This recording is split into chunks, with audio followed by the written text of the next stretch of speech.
ಇವತ್ತು ಪೊಟೆಟೊ ವೆಜ್ಜಿಸ್ನ ತೋರಿಸ್ತಾ ಇದ್ದೀನಿ. ಮಕ್ಕಳಿಗೆ ತುಂಬ ಇಷ್ಟ ಆಗುತ್ತೆ, ಸ್ನ್ಯಾಕ್ ರೆಸಿಪಿ.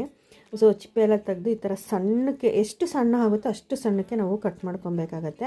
ಆಮೇಲೆ ನೀರಿಗೆ ಉಪ್ಪು ಹಾಕ್ಬಿಟ್ಟು ಆಲೂಗಡ್ಡೆ ಏನು ಕಟ್ ಮಾಡ್ಕೊಂಡಿರ್ತೀವಿ ಅದನ್ನೆಲ್ಲ ಅದರಲ್ಲಿ ಹಾಕಿ ಡಿಪ್ ಮಾಡಿ ತಿರ್ಗಾ ಒಂದು ಪ್ಲೇಟ್ಗೆ ಹಾಕ್ಕೊಬೇಕಾಗತ್ತೆ.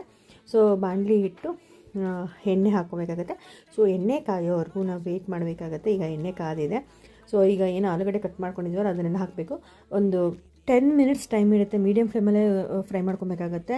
ಇದು ಹೇಗೆ ಅಂದರೆ ಕ್ರಿಸ್ಪಿ ಬರಬೇಕು, ಕರಮ್ ಅಂತ ಸೌಂಡ್ ಬರಬೇಕು, ಅಲ್ಲಿವರೆಗೂ ನಾವು ಫ್ರೈ ಮಾಡ್ಕೊಬೇಕಾಗತ್ತೆ. ಒಂದು ಬಾಣಲಿ ಇಟ್ಕೊಂಡಿದ್ದೀನಿ, ಏನು ಫ್ರೈ ಮಾಡ್ಕೊಂಡಿರೋಂಥ ಆಲೂಗಡ್ಡೆ ಇದರಲ್ಲಿ ಹಾಕ್ಕೊಂಡಿದ್ದೀನಿ. ಮತ್ತು ರುಚಿಗೆ ಬೇಕಾದಂಥ ಉಪ್ಪು ಹಾಕಿದ್ದೀನಿ. ಮತ್ತು ಚಿಲ್ಲಿ ಪೌಡರ್, ನೀವು ಬೇಕು ಅಂದರೆ ಪೆಪ್ಪರ್ ಪೌಡರ್ ಸಹ ಹಾಕ್ಬೋದು. ಈ ಥರ ಮಿಕ್ಸ್ ಮಾಡಿ ಒಂದು ಪ್ಲೇಟ್ಗೆ ಹಾಕ್ಕೊಂಡು ಸರ್ವ್ ಮಾಡಿದ್ರೆ ಮುಗೀತು. ತುಂಬ ಟೇಸ್ಟಿಯಾಗಿ ಚೆನ್ನಾಗಿರುತ್ತೆ. ಇದು ಪೊಟೆಟೊ ವೆಜ್ಜಿಸು.